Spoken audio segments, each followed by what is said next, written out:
Pendant 5 ans, j'ai payé chaque facture de cette maison à Paris, 2 700 € par mois, tandis que mon mari, Raphaël, s'affalait sur le canapé, regardant la télévision avec des doigts graisseux et un regard vide. Le match de foot, les informations, n'importe quoi qui pouvait le distraire de la réalité qui nous entourait. Notre mariage était mort, mais je continuais de respirer pour nous deux. J'avais rencontré Raphaël à l'université. Il était charmant, plein de rêves et de promesses. J'étudiais la comptabilité, lui, le droit. Nous nous sommes mariés jeunes, trop jeunes peut-être. Au début, tout était comme un conte de fées. Nous avions acheté un petit appartement en banlieue. Nous travaillions dur, nous rêvions d'enfants et de vacances sur les plages de Nice. Mais les rêves, comme des fleurs sans eau, se fanent. Le changement fut graduel. D'abord, de petits mensonges sur ses allées et venues. Puis, des retards pour sa part des factures. « C'est temporaire, Camille », me disait-il. « Quand j'aurai ma promotion, je compenserai tout. » La promotion n'est jamais arrivée. Ce qui est arrivé, en revanche, c'est sa mère, Madame Dubois, venue vivre avec nous après la mort de son mari. Cette femme, avec ses cheveux teints en noir de jais et ses lèvres toujours pincées en signe de désapprobation, a transformé ma maison en champ de bataille. Une bonne épouse tiendrait cette maison plus propre, disait-elle en passant un doigt sur les meubles que j'avais nettoyés le matin même. Une bonne épouse aurait déjà des enfants, murmurait-elle quand elle croyait que je ne l'entendais pas. Comme si nous n'avions pas essayé. Comme si chaque mois, en voyant le sang, je n'étais pas anéantie. Pendant ce temps, je gravissais les échelons à la banque où je travaillais. De guichetière à superviseur, de superviseur à directrice d'agence.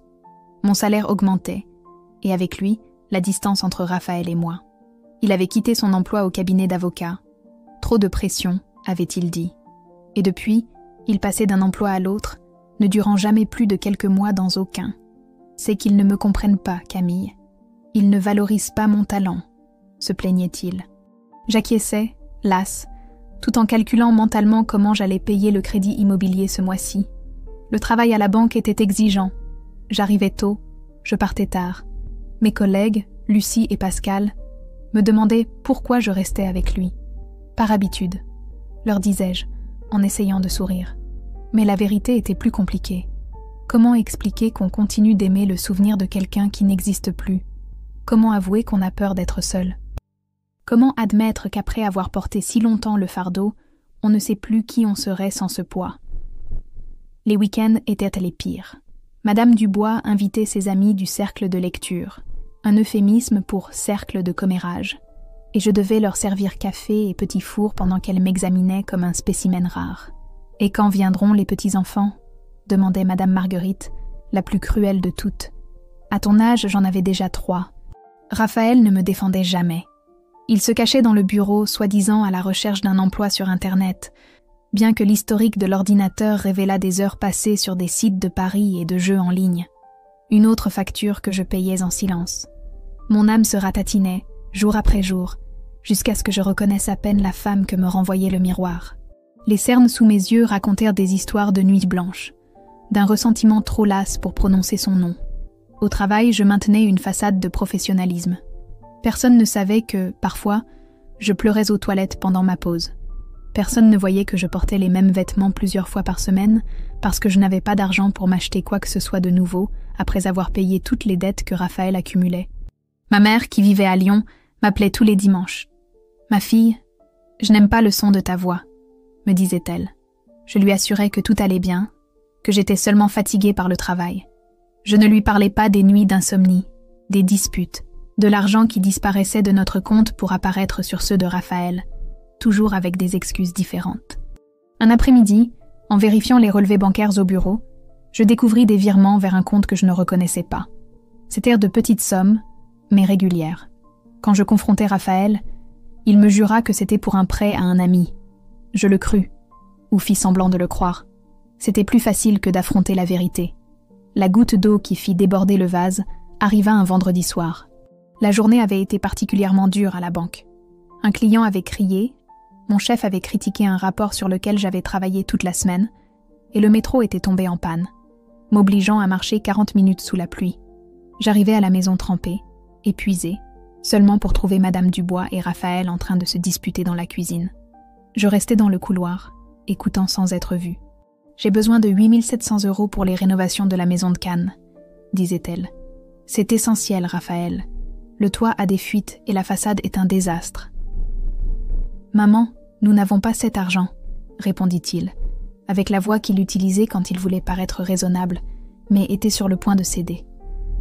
Comment ça, non? Ta femme gagne suffisamment. Qu'elle demande un prêt. J'entrai alors dans la cuisine, laissant tomber mon sac trempé sur la table. Ils se tournèrent tous les deux, surpris. Nous n'allons demander aucun prêt, dis-je, avec un calme que je ne ressentais pas. Nous avons déjà suffisamment de dettes. Madame Dubois me regarda comme si j'étais un insecte. Toujours aussi avare, lança-t-elle. Cette maison, c'est mon fils qui l'a payée. J'eus envie de rire. Le crédit, c'est moi qui le payais, chaque mois, avec l'électricité, l'eau, le gaz, la nourriture qu'elle dévorait tout en critiquant ma cuisine. Ce n'est pas de l'avarice, c'est la réalité, répondis-je en retirant ma veste mouillée. Nous ne pouvons pas nous le permettre. Ce qui se passa ensuite me semble maintenant un cauchemar au ralenti. Madame Dubois, le visage déformé par la rage, attrapa un vase en porcelaine qui se trouvait sur le comptoir. Un cadeau de ma mère, ironie du sort, et me le fracassa sur la tête. La douleur fut immédiate, aveuglante. Je sentis le sang chaud couler sur ma tempe, le monde tournoyer. Mes jambes cédèrent et je tombai au sol, étourdi et blessé. Et tandis que je gisais là, essayant de comprendre ce qui venait de se passer, j'entendis quelque chose qui brisa le peu qui restait de mon cœur. Raphaël riait. Ce n'était pas un rire nerveux, de ceux qui naissent du choc. C'était un rire cruel, amusé, comme si voir sa femme saigner sur le sol était la chose la plus drôle qu'il ait vue depuis des années. Je me souviens d'être étendu sur le sol froid de la cuisine, ma vision brouillée par la douleur et l'incrédulité. Le silence de Raphaël était plus assourdissant que l'éclat du vase. Son sourire moqueur fut une trahison plus profonde que n'importe quelle blessure physique. Quelque chose se brisa en moi.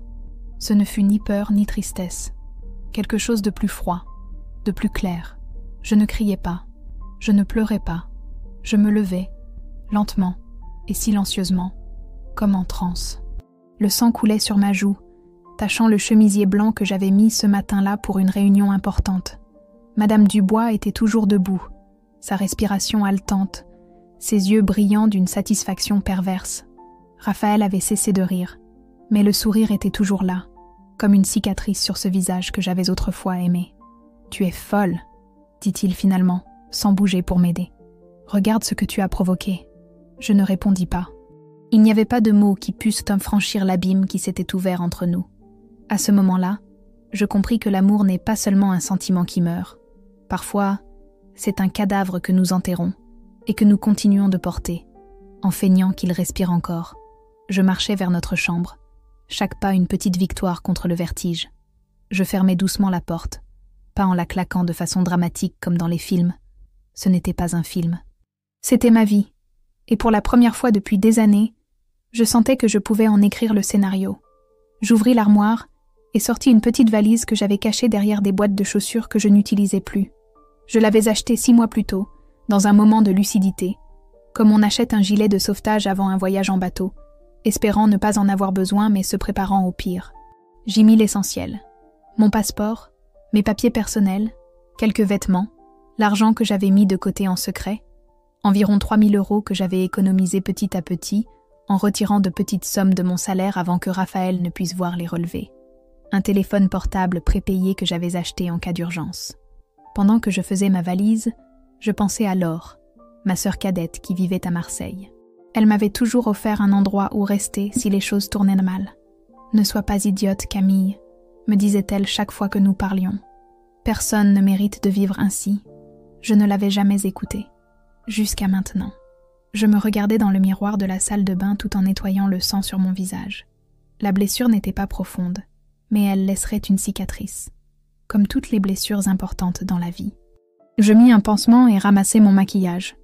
Je n'en aurais pas besoin de beaucoup là où j'allais. Quand je sortis de la chambre avec ma petite valise, Raphaël et sa mère étaient dans le salon. Lui, assis sur le canapé, feignant de s'intéresser au match de football. Elle, ramassant les morceaux du vase brisé. Tous deux levèrent les yeux quand ils me virent. Les yeux de Raphaël s'agrandirent légèrement. percevant le changement. Les lèvres de Madame Dubois se courbèrent, prêtes à lancer une autre insulte, mais je continuais de marcher. « Où crois-tu aller ?» demanda Raphaël, avec cette voix qu'il utilisait quand il voulait paraître autoritaire, mais avait peur. Je ne répondis pas. Il ne méritait pas mes mots. Il ne méritait rien de moi. « Il te parle !» cria Madame Dubois. « Réponds quand mon fils te parle. » Je continuai de marcher vers la porte. Raphaël se leva, me barrant le passage. Un instant, je ressentis une lueur de peur. Il ne m'avait jamais frappé, mais il y avait toujours une première fois pour tout. « Camille, ne sois pas ridicule, » dit-il, avec un sourire forcé. C'était un accident. Maman ne voulait pas... Tu exagères, comme toujours. Je le regardais dans les yeux, ces yeux marrons qui m'avaient paru autrefois si chaleureux, si sincères. Maintenant, je ne voyais que du vide, et peut-être de la peur. Pas la peur de me perdre moi, mais la peur de perdre ce que je fournissais. La stabilité, l'argent, quelqu'un à blâmer. « Écarte-toi », dis-je. Ma voix me parut étrange, même à moi. Calme, ferme, comme si je parlais à un étranger. « Tu ne peux pas partir comme ça », insista-t-il en m'attrapant le bras. « Que vont penser les gens? Que vais-je dire au travail ?» Je faillis rire. Son travail, celui qu'il avait perdu il y a 3 mois et dont il continuait de parler comme s'il existait. « Lâche-moi », dis-je, sans élever la voix, « ou j'appelle la police. » Il dut voir quelque chose dans mes yeux, car il me lâcha comme si je le brûlais. Je fis un pas vers la porte. « Si tu sors par cette porte, » dit Madame Dubois, « ne reviens jamais. Jamais. » Cette fois, je souris. C'est l'idée. J'ouvris la porte et sortis. L'air du soir parisien me frappa le visage, frais et plein de possibilités. C'était octobre, et les feuilles tombaient des arbres qui bordaient notre rue. Non, sa rue maintenant. Le ciel était dégagé, d'un bleu intense qui semblait se moquer de la tempête que je venais de vivre. Je marchais jusqu'au coin, où je savais que je pourrais trouver un taxi. Je ne regardais pas en arrière. Je n'avais pas besoin de voir la maison qui avait été ma prison pendant 5 ans. Je voulais seulement regarder devant, vers un avenir incertain mais mien. Le chauffeur de taxi était un homme âgé, aux cheveux grisonnants et au sourire aimable. « Où vous conduis-je, madame ?» demanda-t-il. J'hésitai un moment. Je ne pouvais pas aller chez une amie à Paris. Raphaël les connaissait toutes. Je ne pouvais pas aller dans un hôtel voisin. Ce serait la première chose qu'il vérifierait quand il se rendrait compte que je parlais sérieusement. « À la gare de Lyon », répondis-je finalement. J'achèterais un billet pour le premier train qui partirait. Peu importait la destination. J'avais seulement besoin de distance. Pendant le trajet, je regardais par la fenêtre les rues de Paris. Nous passâmes par les grands boulevards, pleins de lumière et de gens. Combien de fois m'y étais-je promenée avec Raphaël, au premier jour, main dans la main, rêvant à l'avenir. La ville n'avait pas changé, mais moi si. Mon téléphone se mit à sonner. Raphaël. Je l'éteignis et sortis l'autre, le prépayé. J'envoyai un message alors. « Je pars pour Marseille. Je t'explique en arrivant. » Sa réponse fut immédiate. « Enfin, je t'attends. » À la gare, j'achetai un billet pour le TGV de 20h15 pour Marseille. J'avais 1 heure d'attente. Je m'assis dans un café, commandai un café et, pour la première fois depuis que j'avais quitté la maison, je sentis le poids de ce que je venais de faire. Un sanglot monta dans ma gorge, mais je le retins. Ce n'étaient pas des larmes de tristesse, mais de soulagement, de libération. Je pensais à ce que je laissais derrière moi. Mon travail à la banque, quelques amis, la routine qui, bien que douloureuse, était familière. Mais je pensais aussi à ce que je gagnerais. La dignité, la paix, l'opportunité de me redécouvrir. Pendant que j'attendais le train, un jeune couple s'assit à la table voisine. Ils se regardaient avec cet amour nouveau, celui qui ne connaît pas encore les déceptions. Il lui écarta une mèche de cheveux du visage avec une telle tendresse que je dus détourner le regard. Autrefois, quelqu'un m'avait regardé ainsi. Ou l'avais-je imaginé? Le train arriva à l'heure. Je trouvai ma place, près de la fenêtre, et appuyai ma tête contre la vitre froide. Quand le train commença à bouger, je sentis quelque chose se desserrer dans ma poitrine. Ce n'était pas une fin, c'était un commencement. Le voyage jusqu'à Marseille dure environ 3 heures en TGV. J'essayais de dormir, mais chaque fois que je fermais les yeux, je voyais le visage de Raphaël riant pendant que je saignais sur le sol. J'ouvris mon sac et sortis un petit carnet. Je commençai à écrire, sans trop réfléchir, laissant les mots couler. Ce n'était ni un journal intime, ni une lettre. C'était une carte pour l'avenir, une liste de tout ce que je voulais récupérer. Mon sourire, ma confiance, ma capacité à faire confiance. Et une liste de ce que je ne permettrai plus jamais. Les humiliations, les mensonges, les abus. Quand j'arrivai à Marseille, Laure m'attendait sur le quai. Nous nous étreignîmes en silence. Elle regarda le pansement sur mon front, mais ne demanda rien. Elle n'en avait pas besoin. « J'ai préparé la chambre d'amis », dit-elle en prenant ma valise. « Et une bouteille de vin est ouverte. »« Merci », répondis-je, la voix brisée pour la première fois de la journée. « Ce ne sera que pour quelques jours, jusqu'à ce que je trouve quelque chose. » Laure me regarda avec cette expression que seules les sœurs peuvent avoir. Moitié exaspération, moitié amour inconditionnel. « Reste aussi longtemps que tu en as besoin. Tu as toujours pris soin de tout le monde, Camille. Il est temps que quelqu'un prenne soin de toi. » Cette nuit-là, assise sur le balcon de l'appartement de Laure, avec vue sur la mer Méditerranée, buvant du vin et mangeant de la pizza, je lui racontais tout. Pas seulement ce jour-là, mais tout. Les mensonges, les dettes, les années de solitude au sein de mon propre mariage. Je parlais jusqu'à en perdre la voix, puis je pleurais jusqu'à ne plus avoir de larmes. « Et maintenant ?» demanda Laure quand je me calmais enfin. Je regardais vers l'horizon, où la mer se fondait avec le ciel nocturne. « Maintenant je vis », répondis-je. « Mais d'abord, je dors. » Cette nuit-là, je dormis sans rêve, sans cauchemar, sans me réveiller en sursaut à cause des soucis. Pour la première fois depuis des années, je dormis comme une femme libre. Une semaine après mon arrivée à Marseille, je louai un petit appartement dans le quartier du Panier. Laure insista pour que je reste avec elle, mais j'avais besoin de mon propre espace. Un endroit où me reconstruire sans témoin, où mes larmes ou mes rires n'auraient pas à être expliqués à personne. L'appartement était minuscule. Une pièce, une salle de bain exiguë, une cuisine qui méritait à peine ce nom. Mais il avait un balcon avec des géraniums rouges et une vue sur une place où les enfants jouaient l'après-midi. Il était à moi.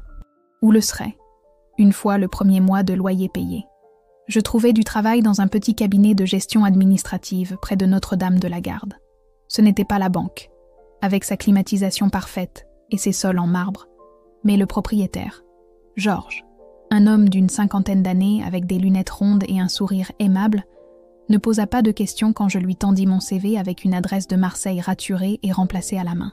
« Expérience en comptabilité et finance », murmura-t-il en parcourant mon parcours. « Pourquoi quitter un poste de directrice à Paris pour un emploi d'administrative ici ?»« J'avais besoin d'un changement », répondis-je en touchant inconsciemment la petite cicatrice sur mon sourcil, déjà presque guérie. Georges acquiesça, comme si cette réponse vague suffisait. Peut-être vit-il quelque chose dans mes yeux, ce mélange de détermination et de peur que portent les personnes qui reconstruisent leur vie à partir de zéro. « Le salaire n'est pas élevé », prévint-il. « Je n'ai pas besoin de beaucoup », répondis-je. C'était vrai. J'avais appris à vivre avec peu pendant des années, seulement qu'avant, tout mon argent partait à maintenir les apparences d'un mariage qui n'existait pas. Je commençais le lendemain. Le travail était simple. Organiser des factures, effectuer des démarches bancaires, répondre aux appels. J'aimais sa monotonie tranquille, si différente de la pression constante de la banque. Et j'aimais Georges, qui me laissait tranquille, mais avait toujours un mot aimable ou un café m'attendant sur mon bureau les matins où j'arrivais les yeux rougis par les pleurs nocturnes. Pendant les premières semaines, je me concentrais sur la survie, sur la respiration, sur le souvenir de qui j'étais avant de devenir l'épouse de Raphaël, la belle-fille de Madame Dubois, la femme qui payait les factures et baissait la tête. Je changeais mon numéro de téléphone, créais une nouvelle adresse e-mail, supprimais mes profils sur les réseaux sociaux. Je devins un fantôme, ou du moins, c'est ce que je croyais. Un après-midi, en rentrant du travail, je vis un homme qui ressemblait à Raphaël sur le trottoir d'en face. Mon cœur fit un bond. Je me cachai dans un magasin jusqu'à m'assurer que ce n'était pas lui, seulement quelqu'un avec une coupe de cheveux similaire. Mais la peur persista. Et s'il me cherchait? Et s'il me trouvait? Cette nuit-là, assise sur mon petit balcon, regardant les étoiles à peine visibles à cause de la pollution lumineuse de la ville, je pris une décision. Je ne pouvais pas continuer à vivre dans la peur. Je ne pouvais pas continuer à regarder par-dessus mon épaule. J'avais besoin de reprendre le contrôle. Laure avait un ami, Michel, qui travaillait dans la sécurité informatique. Je lui demandai de me le présenter, inventant une excuse à propos de problèmes avec mon ordinateur. Michel était un homme mince, avec une barbe de plusieurs jours et une intelligence qui brillait dans ses yeux clairs. Nous nous rencontrâmes dans un café près des plages du Prado. « Laure me dit que tu as besoin d'aide avec ton ordinateur », dit-il après les salutations initiales. Je respirais profondément. En réalité, j'ai besoin d'aide pour quelque chose de plus compliqué. Je lui racontai une version abrégée de mon histoire. Pas tous les détails, juste assez pour qu'il comprenne la gravité de la situation. Pendant que je parlais, son expression passa de la curiosité à l'indignation, puis à quelque chose de plus dur, de plus résolu. « De quoi as-tu besoin exactement ?» demanda-t-il quand j'eus terminé. « J'ai besoin de savoir s'il me cherche, » répondis-je. « Et j'ai besoin de me protéger. » Michel acquiesça lentement. « Je peux t'aider avec ça. Mais ce que tu me demandes se situe dans une zone grise légale. Je ne veux rien faire d'illégal, précisai-je. Je veux juste me sentir en sécurité. Je comprends, dit-il, bien que je ne fusse pas sûre qu'il le fît réellement. Comment quelqu'un pouvait-il comprendre la terreur de se savoir traqué? Laisse-moi voir ce que je peux faire. 3 jours plus tard, Michel m'envoya un email avec une adresse. Nous nous retrouvâmes dans un petit bureau d'un immeuble anonyme dans un quartier d'affaires. Il avait un ordinateur ouvert, avec plusieurs écrans remplis de codes que je ne compris pas. « J'ai fait des recherches », dit-il en m'offrant une chaise. « Ton mari a déposé une plainte pour abandon de domicile conjugal. Je sentis le sol se dérober sous mes pieds. Peut-il faire ça ? Il peut essayer, répondit Michel avec un sourire en coin. Mais ça n'ira nulle part. Tu n'as abandonné aucun mineur, et les adultes sont libres de partir quand ils le souhaitent. Je respirais, soulagé. Cependant, continua-t-il, il a posé des questions. Il a appelé ton ancien travail à la banque. Il a contacté certaines de tes amies à Paris. Comment sais-tu tout ça ? Michel détourna le regard. Il vaut mieux que tu ne le saches pas. Disons que j'ai accès à certaines informations. Je n'insistais pas. Une partie de moi ne voulait pas savoir jusqu'où allaient ses capacités à obtenir des informations. J'ai aussi trouvé autre chose, dit-il en tournant l'écran vers moi. Ton mari n'est pas aussi blanc qu'il en a l'air.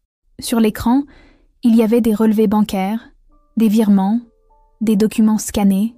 Au début, je ne compris pas ce que je voyais. Puis, lentement, les pièces s'assemblèrent. « Il détourne de l'argent ?» demandai-je, bien que je connusse déjà la réponse. « De l'entreprise pour laquelle il est censé travailler », confirma Michel. « Il a falsifié des factures, créé des fournisseurs fantômes. C'est assez sophistiqué, en fait. » Un rire amer m'échappa. Raphaël, qui ne se souvenait pas de payer la facture de téléphone, avait trouvé l'énergie de monter une combine frauduleuse. « Et sa mère est impliquée ?» Michel acquiesça. « La maison de Cannes que tu as mentionnée, elle est au nom d'une société écran qu'elle dirige. Ils ont blanchi de l'argent à travers de prétendues rénovations. » Je restais silencieuse, assimilant l'information. Cela n'aurait pas dû me surprendre. J'avais toujours soupçonné qu'il y avait quelque chose de louche dans les voyages soudains de Raphaël, dans l'argent qui apparaissait et disparaissait, dans les appels à huis clos. « Que puis-je faire avec ça ?»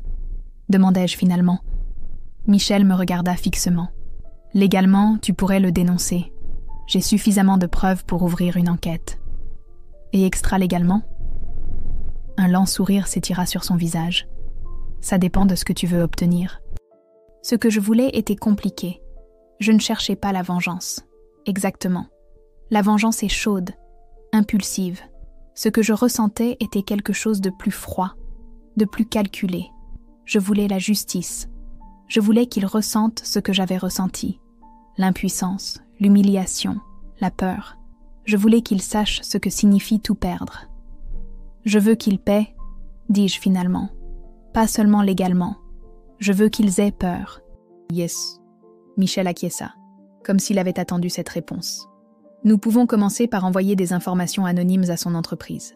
Un email détaillant la fraude, avec suffisamment de preuves pour qu'il ne puisse pas l'ignorer, mais pas trop pour qu'il ne se demande pas d'où elles viennent. C'était un début, mais ce n'était pas suffisant. « Et la maison ?» demandai-je. « Celle de Paris ? Qu'y a-t-il avec elle ? Au nom de qui est-elle ?» Michel tapa quelque chose sur son ordinateur. « Au nom de vous deux. C'est un bien commun. Une idée commença à se former dans mon esprit. Pourrais-je la vendre sans qu'il le sache? Michel haussa un sourcil. Pas légalement. Tu aurais besoin de sa signature. Et si j'avais sa signature? Il se renversa sur sa chaise. M'étudiant. Camille, fais attention à ce que tu suggères. Je ne suggérais rien d'illégal. Pas exactement. Pendant notre mariage, Raphaël m'avait donné une procuration notariale pour gérer les affaires financières. Il l'avait fait par paresse, pour ne pas avoir à s'occuper de la paperasse. Il ne l'avait jamais révoquée. J'ai une procuration, expliquai-je. Je pourrais vendre ma part. Et lui compliquer sérieusement la vie, compléta Michel, comprenant mon plan. Surtout s'il trouve un acheteur. Difficile. Au cours des semaines suivantes, Michel et moi travaillâmes en silence. Lui, depuis son ordinateur, traquant chaque mouvement financier de Raphaël et de sa mère. Moi, depuis mon appartement, planifiant chaque étape avec la méticulosité de celle qui a appris à survivre en étant invisible. D'abord, l'email anonyme à l'entreprise de Raphaël. Ensuite, de petites fuites d'informations à des personnes clés. Un inspecteur des impôts que Michel connaissait, un journaliste spécialisé dans les fraudes d'entreprise, même un ancien collègue de Raphaël qui avait toujours soupçonné ses méthodes. Je ne signais rien. Je ne laissais aucune trace. Je plantais seulement des graines et attendis qu'elles poussent. Pendant ce temps, je contactais un avocat à Paris, utilisant mon nom de jeune fille et une adresse temporaire. Je lui expliquais que je voulais vendre ma part d'une propriété partagée avec mon mari, dont j'étais séparée. L'avocat, un homme âgé aux yeux fatigués et aux mains nerveuses, m'expliqua mes options. « Cela peut être compliqué s'il ne veut pas vendre », prévint-il. « Ne vous inquiétez pas pour ça », répondis-je. « Ce que j'ai besoin de savoir, c'est si je peux choisir à qui je vends ma part. » Je le pouvais, et je le fis. Je trouvai un acheteur parfait, une société immobilière connue pour ses tactiques agressives pour déloger les occupants indésirables lorsqu'ils voulaient rénover de vieux immeubles. Je leur vendis ma moitié de la maison à un prix réduit, avec une seule condition. Ils voulaient la maison entière, et ils devraient négocier avec Raphaël pour obtenir sa moitié. 3 mois après ma fuite de Paris, j'étais prête à porter le coup final. Ce ne serait pas moi qui le donnerais directement. J'avais seulement préparé le terrain, placé les pièces. Il ne restait plus qu'à attendre et voir comment le rideau tomberait. Un après-midi, alors que je prenais un café sur une terrasse de la Canebière, mon téléphone sonna. C'était un numéro inconnu. J'hésitais avant de répondre. « Camille ?» La voix de Raphaël semblait désespérée, brisée, si différente du rire cruel dont je me souvenais. « Comment as-tu eu ce numéro ?» demandai-je, gardant la voix ferme bien que mon cœur battît avec force. « Ça n'a pas d'importance. Camille, tu dois m'aider. La police est venue. Ils m'accusent de fraude. Et il y a des types qui disent qu'ils ont acheté ta part de la maison et que j'ai 1 mois pour partir, ou leur acheter ma moitié au double de sa valeur. » Je ressentis un calme étrange, comme si je flottais au-dessus de la scène, l'observant de loin. « Et que veux-tu que je fasse ?» demandai-je. « M'aider. Leur dire que c'est une erreur. Tu sais que je n'ai pas... » « Non, » l'interrompis-je. « Je ne sais rien de toi, Raphaël. Ça fait 3 mois que je ne sais rien de toi. Et c'est comme ça que je veux que ça reste. » Il y eut un silence à l'autre bout du fil. Quand il reparla, sa voix avait changé. Elle ne sonnait plus désespérée. Elle sonnait menaçante. « C'est toi qui as fait ça, n'est-ce pas ? C'est toi qui leur as donné les informations. C'est toi qui as vendu la maison. » Je ne répondis pas. Je n'en avais pas besoin. « Je te trouverai, » siffla-t-il. « Et quand je le ferai, quand tu le feras, le coupai-je, tu auras plus de problèmes que tu n'en as déjà. Parce que j'ai des copies de tout, Raphaël. Chaque transaction frauduleuse, chaque mensonge. Et s'il m'arrive quelque chose, ces copies iront directement à la police, au fisc et à tous les journaux de France. » Un autre silence. Je pouvais imaginer son visage, ce mélange de rage et de peur qu'il affichait toujours quand il perdait le contrôle d'une situation. « Tu ne peux pas me faire ça, » dit-il finalement, d'une voix presque enfantine. « Je suis ton mari. »« Plus maintenant, » répondis-je. « Et tu ne le seras plus jamais. » Je raccrochai et bloquai son numéro. Ensuite, je terminai mon café, payai et marchai vers mon appartement du Panier, où les géraniums rouges fleurissaient sur le balcon sous le soleil de Marseille. Pour la première fois depuis longtemps, je souris sans effort. Ce n'était pas du bonheur, exactement.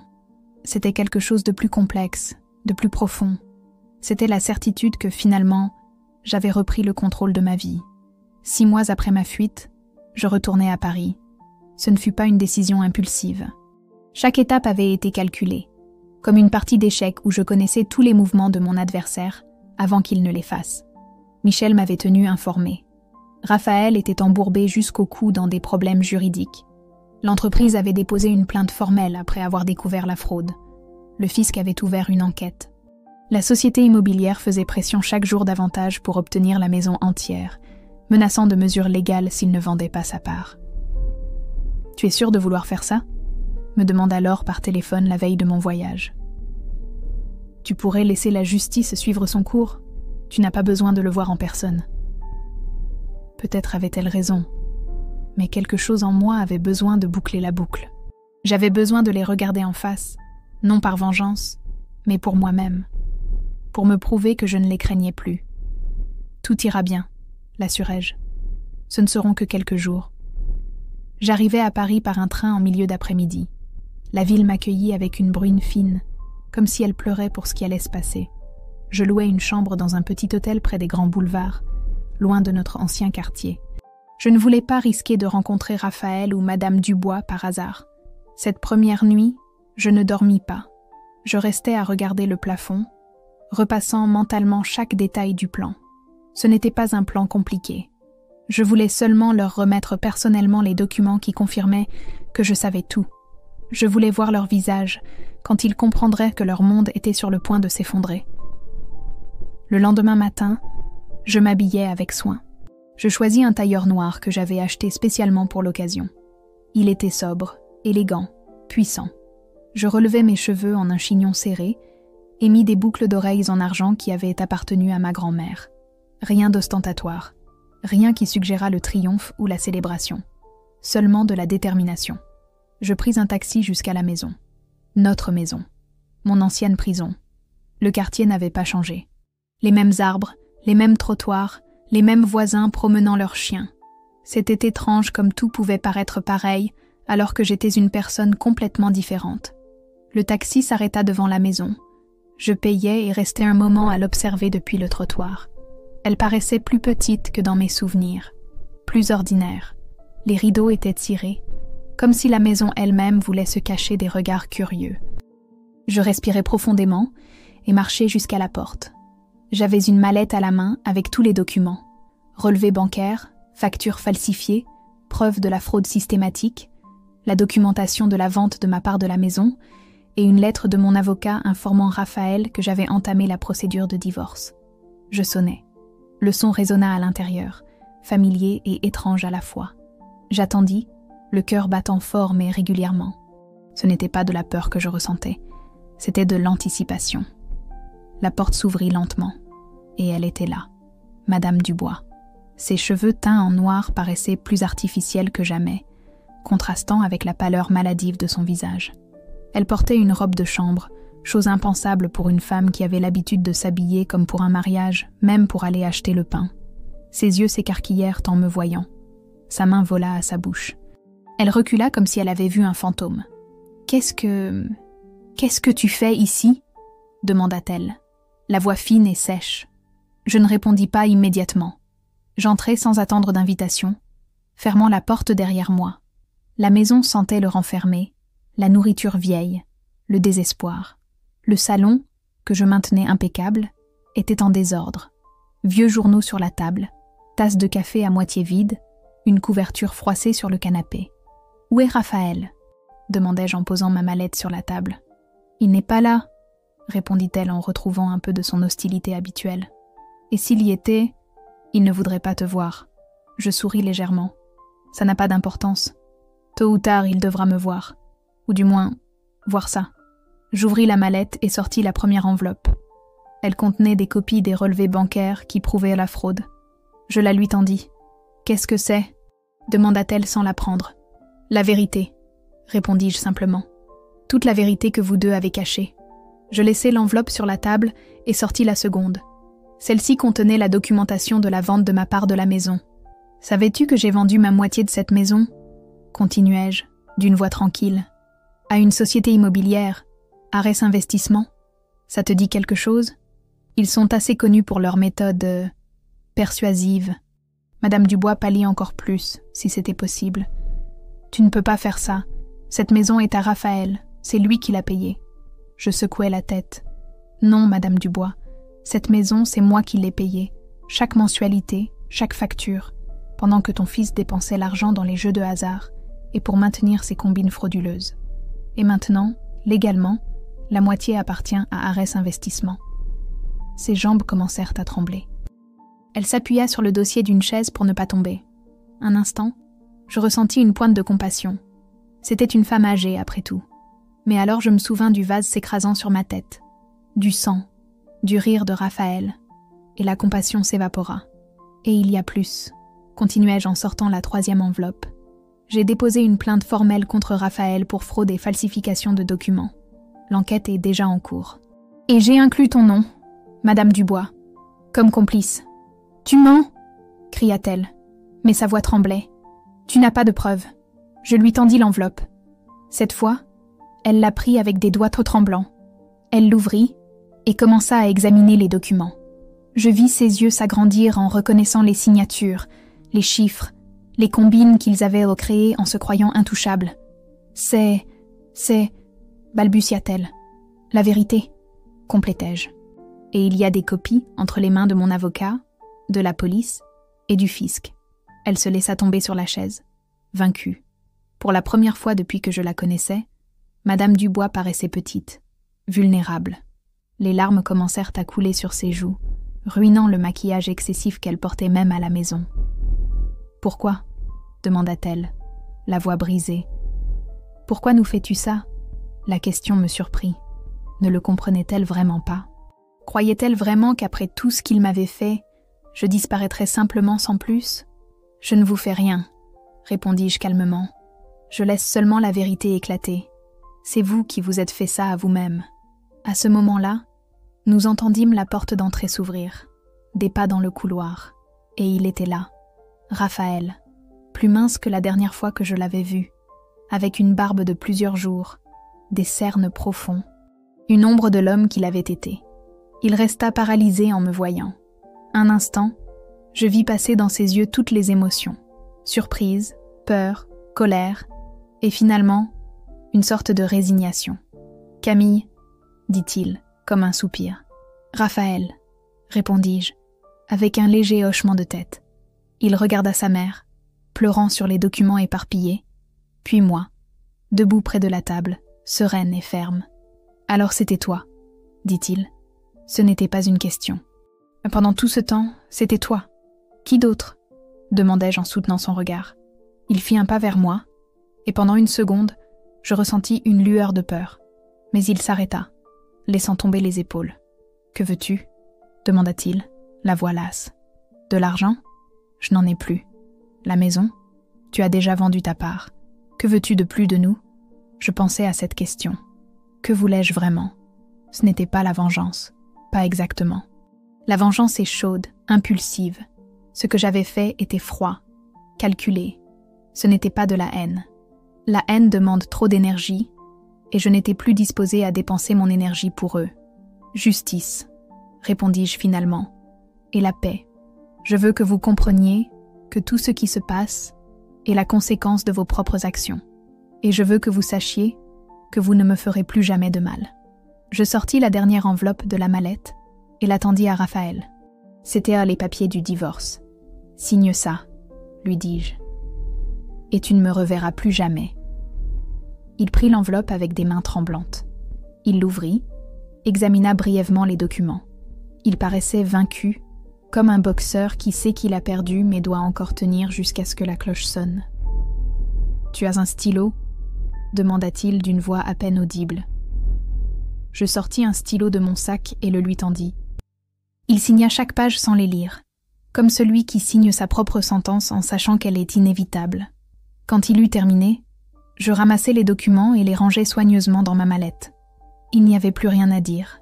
Il n'y avait pas d'insultes à lancer, ni de reproches à faire. Tout était dit dans ces papiers, dans ces preuves, dans ce moment de vérité nue. Je me dirigeais vers la porte. Avant de sortir, je me retournai une dernière fois. Raphaël était toujours debout au même endroit, comme une statue. Madame Dubois sanglotait silencieusement sur la chaise. « Adieu », dis-je, et je sortis, fermant doucement la porte derrière moi. Dehors, le soleil était revenu. La bruine avait cessé, laissant l'air propre et frais. Je respirais profondément, sentant un poids se soulever de mes épaules. Ce n'était pas du bonheur que je ressentais. C'était quelque chose de plus profond, de plus complet. C'était la liberté. Le lendemain de ma visite à la maison, je m'assis à une terrasse de café sur la place des Vosges. Je commandai un café au lait et un croissant que j'à peine touchais.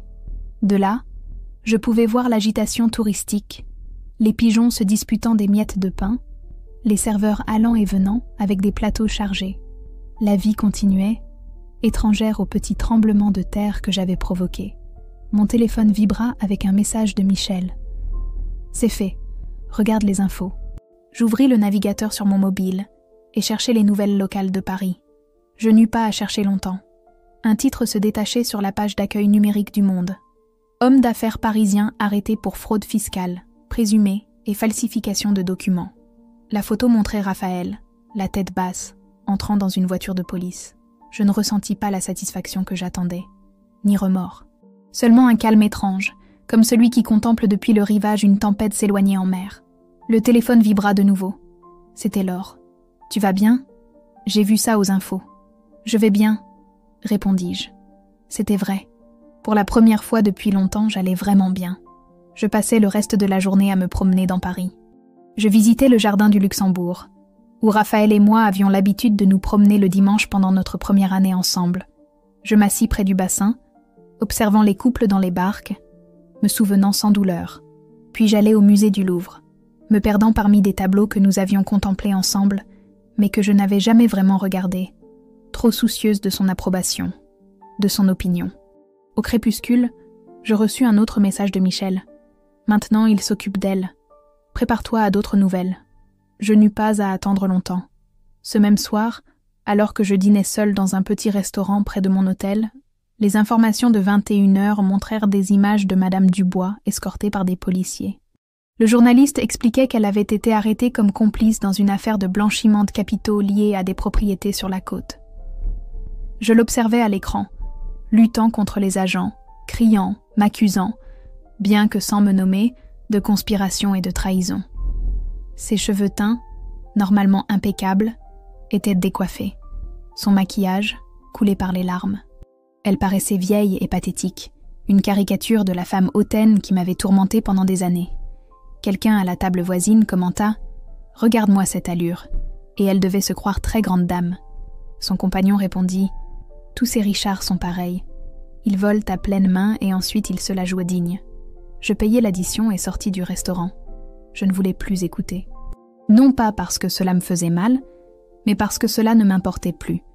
Raphaël, Madame Dubois, leur maison, leurs mensonges, tout cela appartenait à une autre vie, à une autre Camille. Le lendemain matin, alors que je faisais ma valise pour retourner à Marseille, je reçus un appel d'un numéro inconnu. J'hésitais avant de répondre, mais quelque chose me dit que je devais le faire. « Camille Vega ?» demanda une voix masculine. « Oui, c'est moi. Je suis l'inspecteur Mendoza, de la brigade financière. Nous avons besoin que vous veniez témoigner concernant l'affaire Raphaël Montero. » Je sentis un nœud dans l'estomac. Me considérait-il comme complice? Se doutait-il de moi? Bien sûr, répondis-je en essayant de garder mon calme. Quand avez-vous besoin que je vienne? Cet après-midi, si possible. C'est juste une déclaration de routine. Vous figurez comme son épouse dans les documents. Nous sommes en instance de divorce, précisai-je. Même ainsi, nous avons besoin de votre témoignage. J'acceptai et changeai mon billet de train pour le lendemain. Cet après-midi-là, je me présentai au commissariat indiqué. C'était un bâtiment gris et fonctionnel, sans aucun charme. On me conduisit à une salle d'interrogatoire simple. Une table, 4 chaises, des murs beiges, une fenêtre avec des stores. L'inspecteur Mendoza s'avéra être un homme d'une 50aine d'années, aux cheveux grisonnants et aux lunettes à monture fine. Il avait l'air fatigué, mais aimable. « Merci d'être venue, Madame Vega », dit-il en m'offrant un siège. « Je suis désolé pour le dérangement. Il n'y a pas de problème. Je veux coopérer. » Il m'expliqua qu'ils avaient besoin de comprendre mon niveau d'implication dans les affaires de Raphaël. Savais-je pour la fraude? Avais-je signé des documents?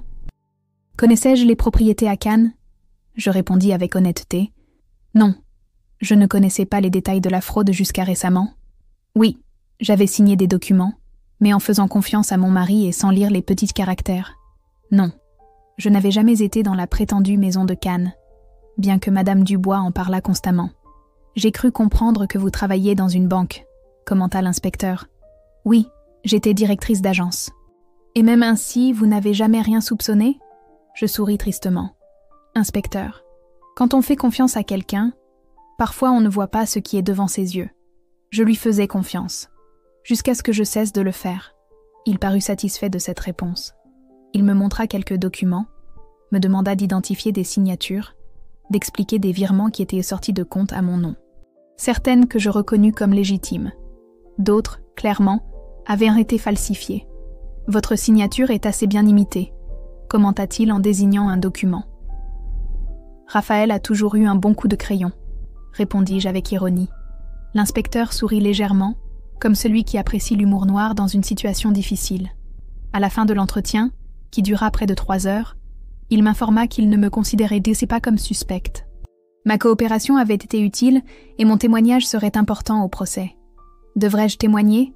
Demandai-je, ressentant un léger frisson. Je ne voulais pas affronter de nouveau Raphaël, Madame Dubois, tout ce passé que j'essayais de laisser derrière moi. C'est possible, répondit l'inspecteur. Mais ne vous inquiétez pas, ce ne sera pas immédiatement. Ces affaires prennent du temps. Je sortis du commissariat, alors que la nuit tombait déjà. Je me sentais étrangement légère, comme si j'avais laissé là une autre couche de mon ancienne vie. Je n'étais plus l'épouse trompée. J'étais maintenant un témoin, une pièce de plus dans un processus légal qui suivrait son cours avec ou sans ma participation émotionnelle. Cette nuit-là, dans ma chambre d'hôtel, j'allumai la télévision en faisant ma valise. Les informations montraient plus de détails sur l'affaire. Apparemment, la fraude était plus importante que ce que j'avais même soupçonné. Raphaël n'avait pas seulement détourné de l'argent de son entreprise, il avait escroqué des investisseurs, falsifié des documents bancaires, créé un réseau de sociétés écrans qui s'étendait jusqu'au Portugal. Les autorités estiment que la fraude pourrait s'élever à plusieurs millions d'euros, disait la présentatrice. Parmi les victimes se trouvent de petits investisseurs qui avaient fait confiance aux systèmes pyramidaux créés par le détenu. J'éteignis la télévision.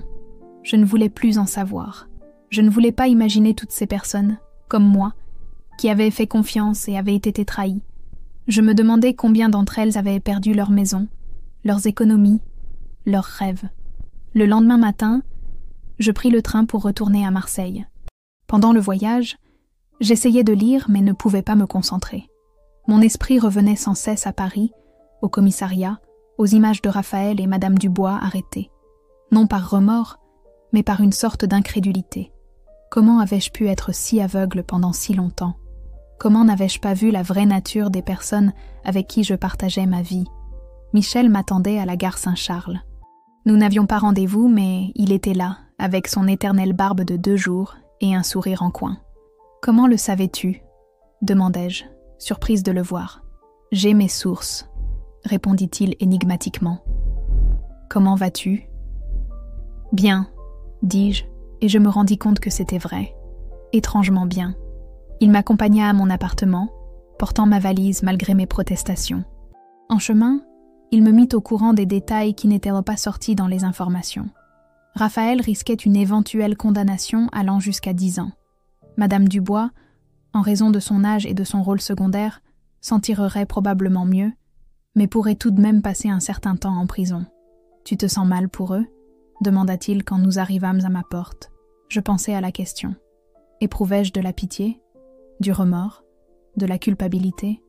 Non, répondis-je finalement. Je ne leur souhaite pas de mal, mais je ne leur souhaite pas de bien non plus. Simplement, je ne ressens rien pour eux. Michel acquiesça, comme s'il comprenait parfaitement. Peut-être le faisait-il. Il y avait quelque chose en lui, un calme face à la justice rendue, qui suggérait que peut-être lui aussi avait réglé des comptes avec son passé à un moment donné. « Et maintenant » demanda-t-il en posant ma valise près de la porte. « Maintenant, je vis » répondis-je, répétant les mots que j'avais dits alors des mois plus tôt. Mais cette fois, ils avaient une signification différente. Ce n'était plus seulement une déclaration d'intention, c'était une réalité. Dans les semaines qui suivirent, je suivis l'affaire à travers les journaux. Raphaël fut placé en détention provisoire. L'entreprise pour laquelle il travaillait déposa une plainte civile pour dommages et intérêts. Les investisseurs escroqués formèrent une plateforme pour réclamer leur argent. Madame Dubois, étonnamment, fut libérée sous caution, bien qu'avec des accusations en suspens. Un jour, je reçus une lettre. Elle n'avait pas d'expéditeur, mais je reconnus immédiatement l'écriture. C'était d'elle. Je l'ouvris avec curiosité, sans peur. « Camille, commençait-elle, je n'attends pas ton pardon. Je veux seulement que tu saches que Raphaël a toujours été faible. C'est moi qui l'ai rendu ainsi. Je lui ai appris à prendre ce qu'il voulait sans demander, à croire que le monde lui devait quelque chose. Tu étais trop bien pour lui, trop bien pour nous. J'aurais aimé le voir plus tôt. Solange. Adaptation du nom Soledad. Je ne répondis pas. Il n'y avait rien à dire. Je rangeai la lettre dans un tiroir et continuais ma vie. Georges m'avait offert une promotion au cabinet de gestion. J'envisageais de l'accepter, bien que j'eusse aussi une offre pour retourner dans le secteur bancaire, cette fois dans une petite coopérative de crédit axée sur le financement de projets sociaux. Un après-midi, alors que je prenais un café avec Laure sur une terrasse face aux plages du Prado, je vis sur mon téléphone un titre « Homme d'affaires parisien condamné à 8 ans de prison pour fraude massive ». C'était le point final, le vrai final. « Tu vas bien ?» demanda Laure, remarquant mon expression. Je lui montrai la nouvelle. Elle lut en silence, puis me regarda, cherchant un signe d'angoisse ou de satisfaction sur mon visage. « Tu sais ce qui est le plus étrange ?» dis-je finalement. « C'est que je ne ressens rien, ni joie, ni tristesse. C'est comme lire des nouvelles sur un étranger. » Laure sourit, compréhensive. « Ça signifie que tu as guéri. Quand quelque chose cesse de te faire mal, c'est que ça ne fait plus partie de toi. » J'acquiesçai, regardant vers la mer. Les vagues arrivaient sur le rivage et se retiraient, dans un cycle éternel d'avancée et de recul. Comme la vie, comme la douleur, comme la guérison. « À ta santé », dit Laure en levant sa tasse de café. « À la santé de la nouvelle Camille. » Je trinquai avec sa tasse, souriant. « À la santé de la vérité et de la justice. » 1 an s'est écoulé depuis que Raphaël a été condamné. 1 an depuis que j'ai définitivement clos ce chapitre de ma vie. Marseille est devenue ma maison, bien que parfois je me sente encore comme une étrangère apprenant à naviguer dans ses rues étroites et ses places ensoleillées. J'ai accepté le travail à la coopérative de crédit. Elle s'appelle Avenir Partagé et occupe un petit local dans le quartier de Noailles.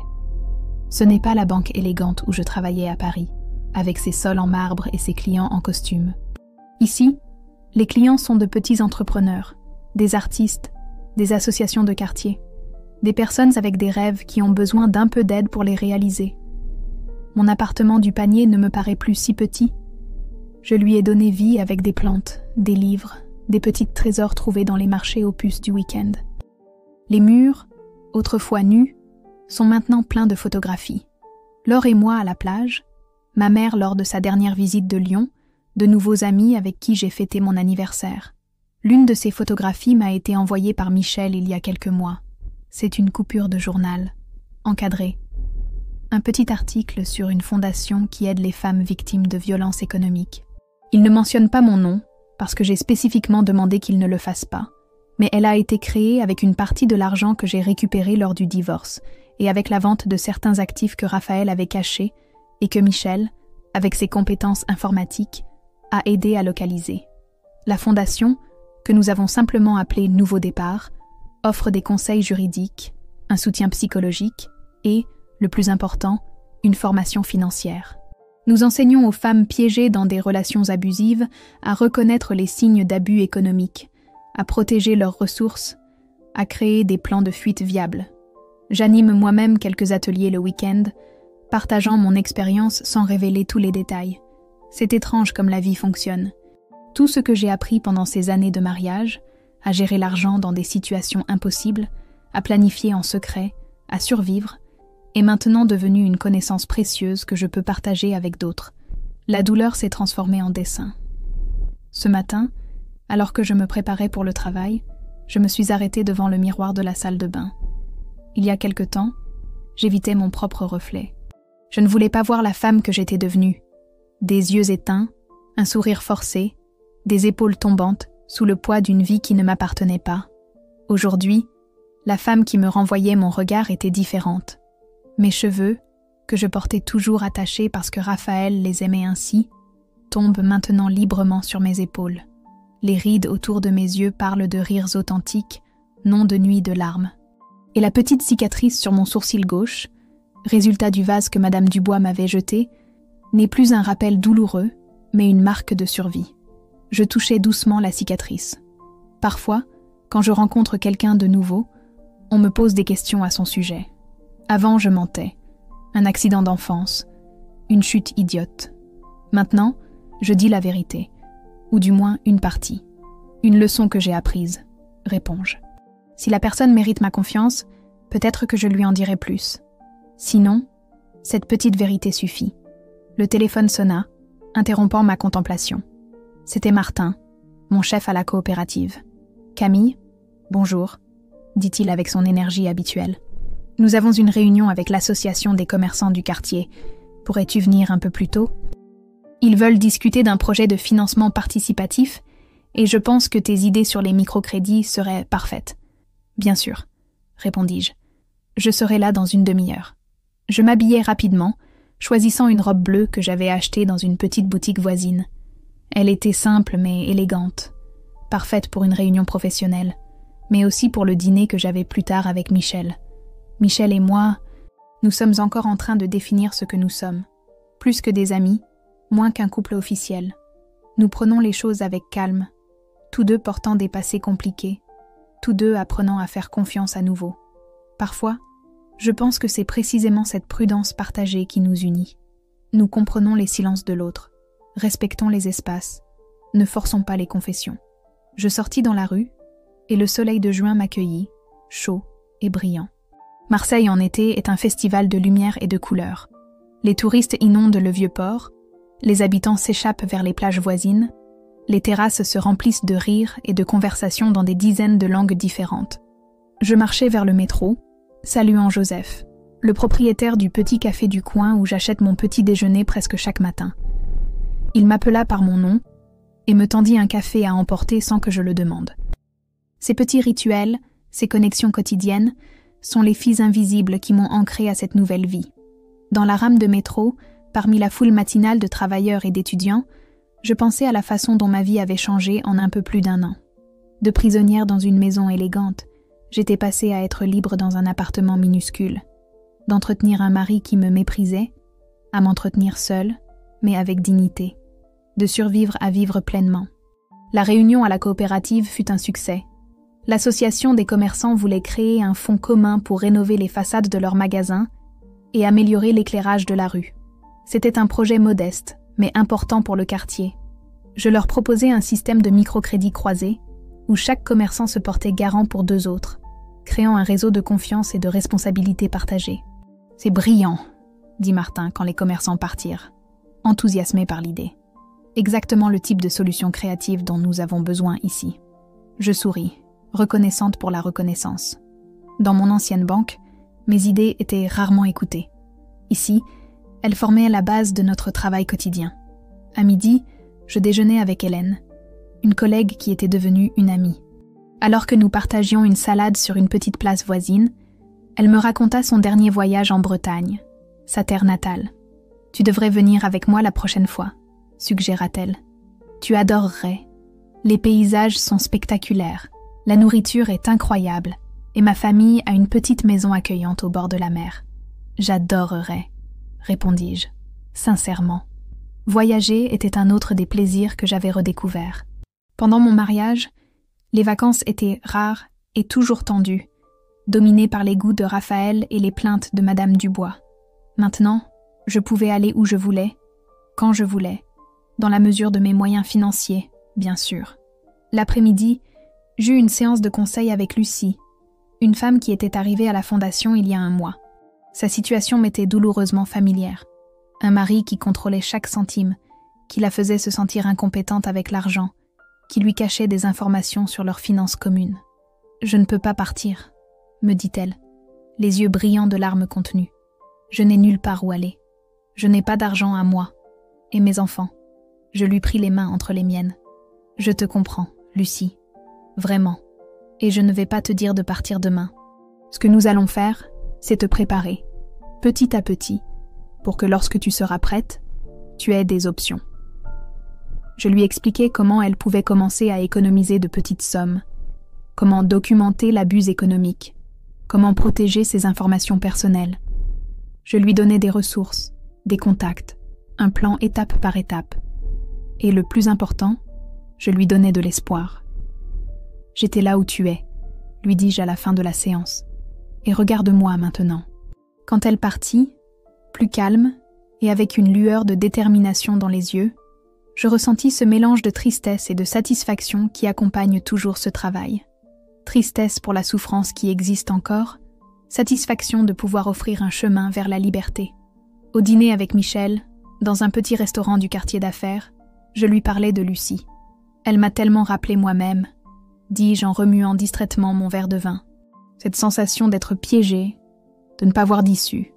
Michel m'observa avec ses yeux clairs et perspicaces, qui semblaient en voir au-delà des mots. « Mais tu as trouvé une issue, » répondit-il. « Et maintenant, tu aides les autres à trouver la leur. » Je souris, reconnaissante de sa façon de simplifier le complexe, d'éclairer l'obscur. « Tu sais ce qui est le plus difficile à expliquer ?» continuai-je. « C'est que le contrôle économique n'est qu'une partie du problème. Ce qui te détruit vraiment, c'est comment cela te fait sentir. Inutile, dépendante, piégée dans un réseau que tu as toi-même aidé à tisser avec ton silence et ta peur. » Michel acquiesça, me laissant l'espace pour exprimer des pensées que je partageais rarement avec d'autres. « C'est pourquoi ton travail est si important, » dit-il après un moment. « Tu ne leur donnes pas seulement des outils pratiques, tu leur rends leur voix. » Peut-être avait-il raison. Peut-être que c'était ce que je faisais vraiment, aider d'autres femmes à retrouver leur voix, leur pouvoir, leur sentiment de valeur. Après le dîner, nous marchâmes dans les rues illuminées de Marseille. C'était une nuit chaude, avec cet air doux qui invite à se promener sans but, à découvrir de nouveaux recoins dans une ville que l'on connaît déjà. Michel me prit la main avec naturel, et je ne la retirai pas. C'était un geste simple mais significatif. Une petite reddition à la possibilité de faire confiance à nouveau, d'aimer à nouveau, peut-être. « Tu sais ce que j'aime chez toi, Camille ?» demanda-t-il soudain, s'arrêtant devant une petite fontaine sur une place cachée. « Mon charme irrésistible ?» plaisantai-je, pour cacher la légère nervosité que je ressentais. Il sourit, mais ses yeux restèrent sérieux. « Ta force, pas celle que tu montres au monde, bien que celle-là soit aussi impressionnante. Je parle de la silencieuse, celle qui t'a permis de survivre, celle qui t'a amené jusqu'ici. » Ces mots me touchèrent plus que je ne voulais l'admettre, parce qu'il comprenait, sans que j'aie à l'expliquer, que ma force n'était pas née de la colère ou du désir de vengeance, mais du besoin le plus fondamental de survivre et, éventuellement, de fleurir. « Merci », dis-je simplement, parce qu'il n'y avait plus de mots nécessaires. Cette nuit-là, de retour dans mon appartement, je m'arrêtais de nouveau devant le miroir. La femme qui me regardait avait changé pendant la journée, comme nous changeons tous, imperceptiblement, avec chaque expérience, chaque conversation, chaque décision. Elle n'était plus l'épouse soumise de Raphaël. Elle n'était pas non plus la femme blessée qui avait fui Paris avec une petite valise et un cœur brisé. Elle était quelqu'un de nouveau, forgé dans le feu de l'adversité, mais non consumé par lui. Demain serait un autre jour. Il y aurait plus de femmes comme Lucie cherchant de l'aide, plus de projets à la coopérative, plus de moments avec Michel, avec Laure, avec les amis que j'avais faits dans cette nouvelle vie. Il y aurait des défis, sûrement. Le chemin n'est jamais complètement plat. Mais alors que je me préparais à dormir, je ressentis une certitude profonde. J'étais exactement là où je devais être, faisant exactement ce que je devais faire, étant exactement qui je devais être. Et cela, après tout ce que j'avais vécu, était le plus grand triomphe possible.